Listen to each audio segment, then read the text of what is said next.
Hi Ka-Farm Chicken, magandang gabi sa inyo. Magluluto tayo ng suman. So magbalinghoy o kasaba cake, tsaka kasaba cake. Ayan ay galing sa ating farm. Magluluto tayo para baon ng aking anak bukas dahil may pasok na. Dito sa amin sa Nayon, hindi kahoy ang gamit natin kundi digital. Yan ang gamit natin, pero sasalang muna natin itong sumang balinghoy.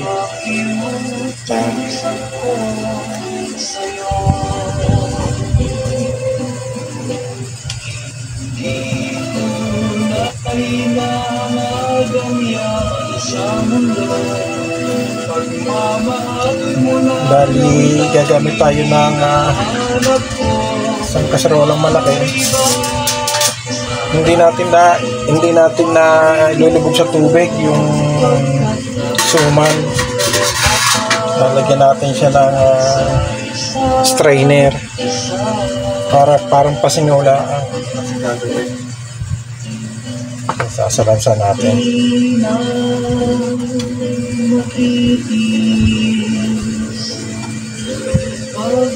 Try natin magluto ng ganito kasi ngayon lang ulit makapagluto ng ganito na hindi lubog sa tubig, hindi pasinula. Titingnan natin kung ano ang kalalabasan nito mamaya. Tapos may nakasaling tayo doon na kasaba cake.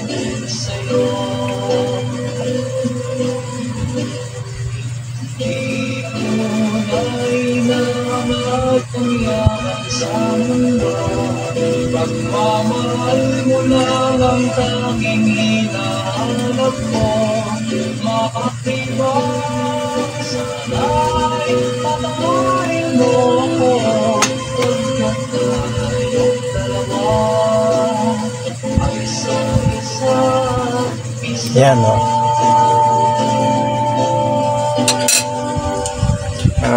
isang puno yan sa kaserola, pero kalahati lang yan dahil yung gitna may strainer. Hindi siya hindi lubog sa tubig. Kaya natin kung itsura mamaya pag naluto. Kaya siya ganyan, yung kawang-kawang para yung usok lumampas. Ganyan.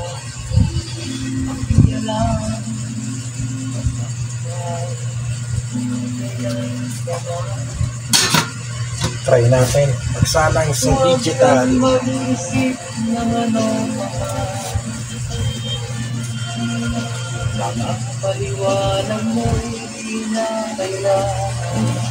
Ilalagay natin siya sa 1,200 powers. Lalagyan natin siya ng timer para kusa siya namamatay.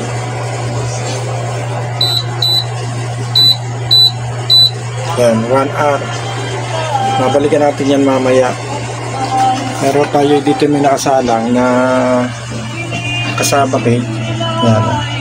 Hangoy naman natin.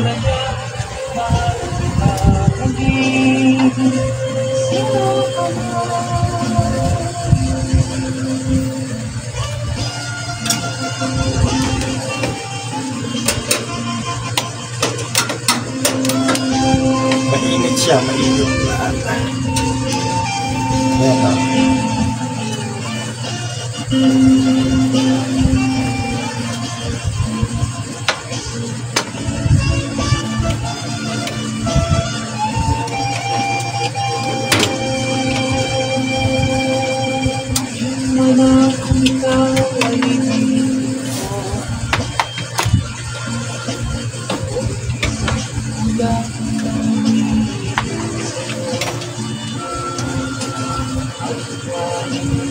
Lalagyan pa natin siya ng gatang nyog at saka may halong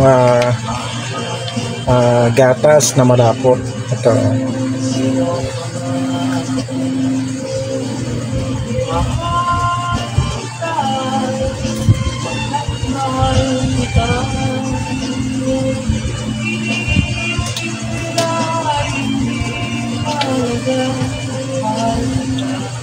Tapos sasalong uli natin. Pag ito yung mamaya naluto, lalagyan naman natin ng keso sa ibabaw.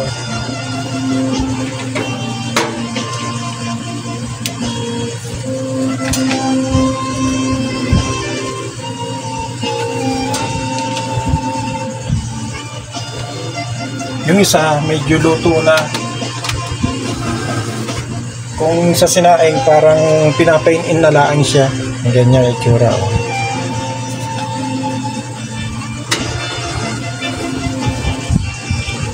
Yun ang pagkakaiba natin ng tayo na sariling bahay. Kasi, digital ang gamit natin, hindi kahoy o uling.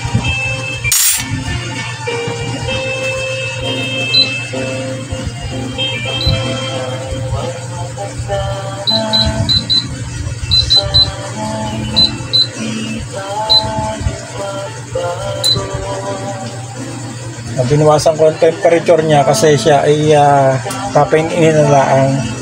Mamaya babalikan natin yan. Tapos yung yung ating suman makasalang na rin. Ayan.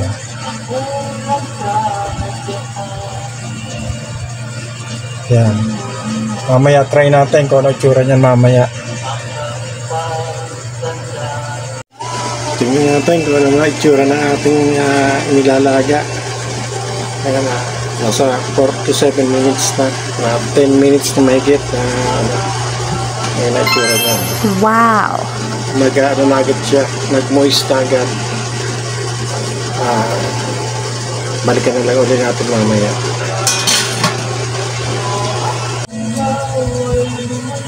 Tingnan natin ang ating ginagawa. Anong oras na ba?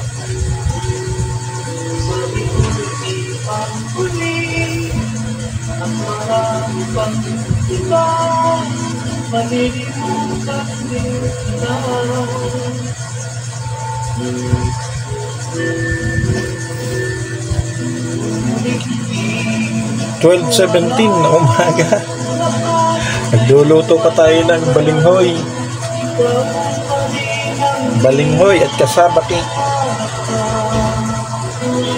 Tingnan natin kung ano ang itsura.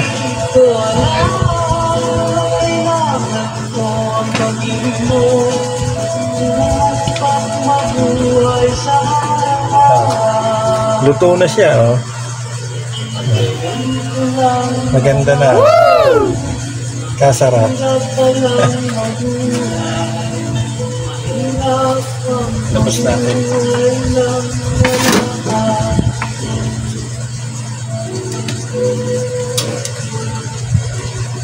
Tsaga lang. Matagal ding magluto. Ito kaya may ganito. Kasi yung saksakan ko doon maiksi. Itong saksakan kaya nagawa tayo ng extension. Ito yung una, oh.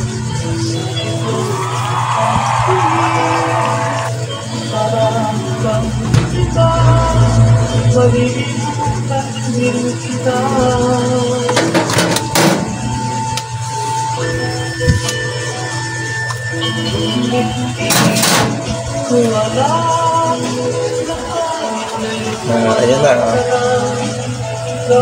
Yan ang ating kasabaki. Yan yung nilagyan natin ng keso. Papalamigin natin siya. Yan. Tapos titingnan natin yung ating suman. At luto, parang luto na rin siya.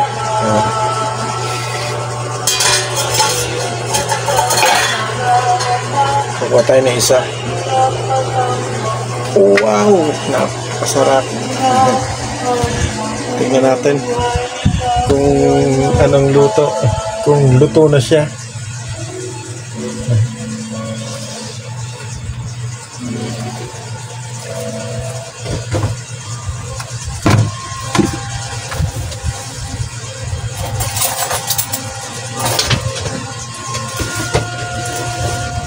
Dahil wala tayong guantes, tinidor.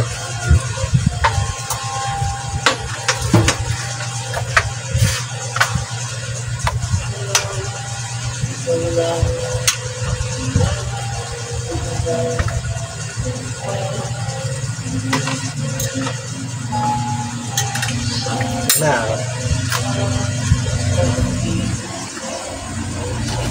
Di ba? Yan ang luto natin ngayong madaling araw. Nung oras na eh. Yan. Tikman natin.